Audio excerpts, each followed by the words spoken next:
Diable Jump.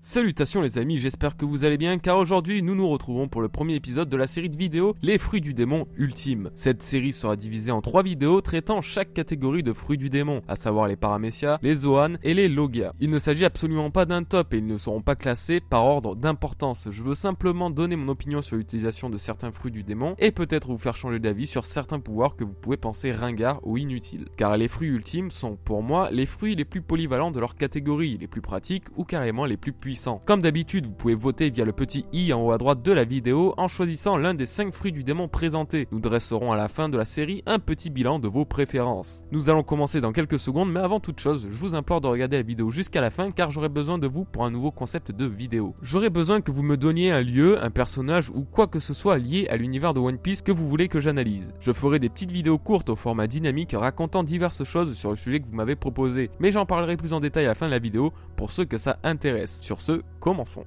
C'est Magellan qui va ouvrir le bal avec son Doku Doku no Mi, le fruit du venin. Alors honnêtement, si on devait parler de fruit du démon éveillé avant l'ellipse, et donc avant celui de Doflamingo, je pense que c'est Magellan qui en serait le plus proche. L'utilisation qu'il fait de son fruit est vraiment super intéressante. Attaque directe, indirecte, moyen de déplacement rapide et super pratique. En bref, pour un fruit du démon axé sur le poison, je lui trouve une certaine polyvalence. Il n'en reste pas moins sans faiblesse car, ironiquement, la puissance de son poison lui donne de grosses aigreurs d'estomac qui sont à la source de scènes comiques totalement what the fuck. Mais malgré cela, je le prends comme l'un des Paramecia des plus puissants du manga en termes de combat pur. Le Guragura no Mi est connu pour être le plus puissant Paramecia qui a la capacité de détruire le monde de par ses violents séismes. Mais le Doku Doku no Mi, lui, est carrément le plus agressif. La moindre dose de poison est capable de venir à bout de n'importe qui. Luffy, lui, c'est un cas différent de par ses caractéristiques de caoutchouc qui lui procure un léger avantage naturel. Mais Barbe Noire et son équipage, aussi puissants soient-ils, ont bien failli y rester si Shiryu de la pluie n'était pas intervenu. Magellan les a mis au tapis tout en continuant de marcher d'une seule et unique attaque. Je me demande bien qui pourrait résister à son poison, à part d'avoir un fruit du démon vraiment adapté. Le Doku Doku no Mi me semble vraiment surpuissant et très sous-estimé. Alors attention, je ne dénigre pas le Guragura no Mi en termes de potentiel dévastateur, il les surpasse bien évidemment tous. Dans tous les cas, il me tarde de revoir Magellan dans le manga.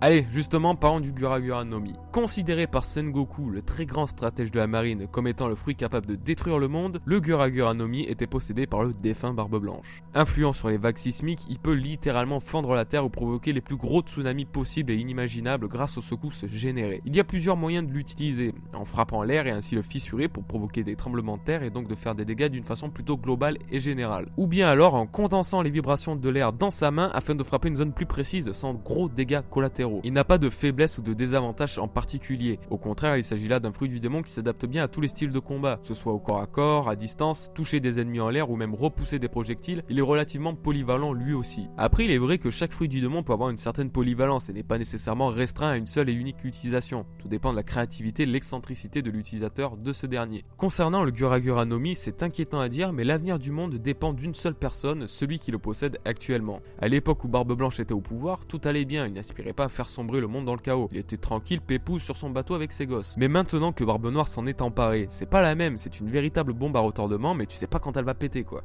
Maintenant, reste plus qu'à voir comment Barbe Noire utilisera son nouveau pouvoir. Ah, j'ai déjà parlé de ce fruit dans une de mes dernières vidéos. J'ai déclaré de ce fruit du démon qu'il conférait sans doute l'un des meilleurs pouvoirs pour un combattant au corps à corps de mon point de vue. Et étonnamment, personne n'a crié au scandale, donc j'en déduis que vous avez sans doute été d'accord avec mes propos. Je parle bien évidemment du Gomu Gomu no Mi. Alors non, ce n'est carrément pas une question de fanboyisme aigu, c'est juste qu'à mon sens, très peu de fruits du démon sont à la hauteur de celui-ci en termes de potentiel combatif. L'extensibilité de ses membres permet de prendre une allonge considérable et donc de porter des coups particulièrement puissants tout en procurant une certaine insensibilité aux dégâts physiques non enduits de haki. Sans parler de la possibilité d'augmenter ses aptitudes physiques totalement propres à ce fruit, une personne normale ne supporterait pas l'afflux sanguin procuré par le Gersigonde. Donc non, clairement, en termes de force et de vitesse, le Gomu Gomu no Mi est carrément l'un des meilleurs fruits du démon au corps à corps. Bon, cependant, sa grande faiblesse réside dans son hypersensibilité aux attaques tranchantes. Car oui, si Luffy a le malheur d'étirer un peu trop ses membres et de ne pas faire attention aux ennemis environnants, il peut se prendre un coup de lame bien placé et finir manchot, comme lors de son affrontement contre Mihawk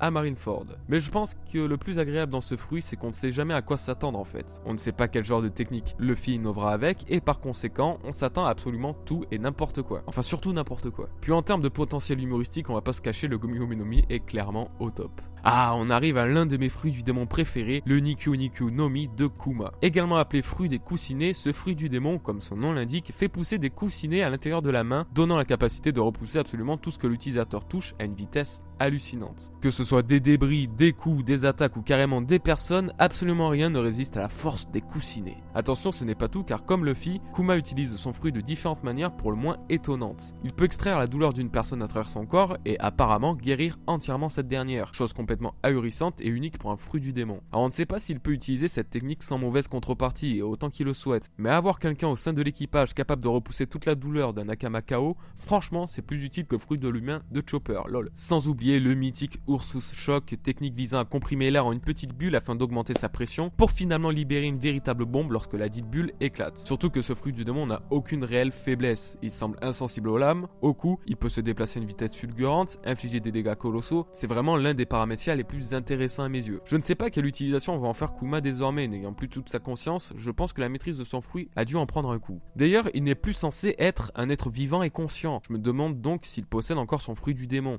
si son âme est toujours attachée à son corps ou pas. C'est une question intéressante et je pense que j'y reviendrai dans une autre vidéo. Et pour finir, sans aucune pointe d'humour là-dedans, le Mane Mane no Mi de Bonclé, le fruit du mimétisme. Attends, lâche ton clavier, jeune saugrenu, ravale toute cette rage que tu as en toi et que tu t'apprêtes à me cracher dessus. Je vais vous expliquer pourquoi je pense que le Mane Mane no Mi a sa place dans cette vidéo. Il n'a pas une puissance comparable aux fruits précédemment cités, il n'ajoute pas de compétences particulières rendant l'utilisateur surpuissant. Mais ce fruit a un potentiel sans limite. Prendre l'apparence de très haut gradé de la marine pour découvrir des dossiers top secrets, prendre l'apparence d'un ennemi afin d'avoir un dessus stratégique, ou prendre l'apparence d'un ami et... enfin voilà quoi. Non mais honnêtement, ce fruit n'est pas réellement pris au sérieux car c'est Bonclé qu'il possède. Du coup il a obligatoirement un aspect comique et burlesque. Mais à mon sens il mérite un traitement de faveur. Ce fruit est l'un des meilleurs paramécias très clairement. Il peut même copier la force d'un adversaire en plus de reproduire parfaitement son physique. Bon il ne peut pas copier les fruits du démon de leur victime mais c'est déjà pas mal. Le seul réel défaut est que l'utilisateur doit toucher le visage de sa victime pour mémoriser son apparence. Et donc suivant contre qui il tombe ça risque d'être bien compliqué. Ça reste un fruit du démon super situationnel mais dans la catégorie espionnage je pense qu'on peut difficilement faire mieux. Bon alors oui, il y a énormément de paramécias intéressants comme par exemple l'Ito Ito no Mi de Doflamingo que je n'ai pas cité mais que j'apprécie énormément. Je voulais surtout garder une sorte d'originalité et j'espère sincèrement que cette vidéo vous aura plu. Concernant le concept de vidéo dont je vous parlais plus tôt, c'est une idée que j'ai eue la semaine dernière, je dois dire ça m'intéresse vraiment et je pense que ça peut vous aussi vous intéresser. Proposez-moi un sujet, que ce soit un personnage, un objet, un bateau, une particularité, un pays, un lieu, en bref... tout et n'importe quoi qui vous intéresse au niveau de One Piece. Par la suite, le sujet ayant acquis le plus de pouces bleus en commentaire, ou simplement celui qui m'intéresse le plus,